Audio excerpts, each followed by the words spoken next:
নমস্কার বন্ধুরা, আজকে এমন একটা ভালো মন্দিরের কাছে এসেছি যেটা শুনেছি নাকি খুব জাগ্রত মন্দির। ঠিক আছে, তো সেই মন্দির আপনাদেরকেও দর্শন করায়। ঠিক আছে, এই জায়গাটার নাম হচ্ছে পূর্ব বর্ধমান ডিস্ট্রিক্টের মধ্যে পড়ে মারো নতুন গ্রাম।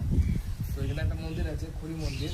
তো সবার আগে মন্দির দেখানোর আগে একটা মানে একটা পুকুর দেখাবো, ছোটো পুকুর, যেখানে যত রোদ আসুক যায় আসুক না কেন, ছোটো বড়া পুকুরটা, কিন্তু সেই পুকুরের জল কিন্তু কখনো শুকায় না।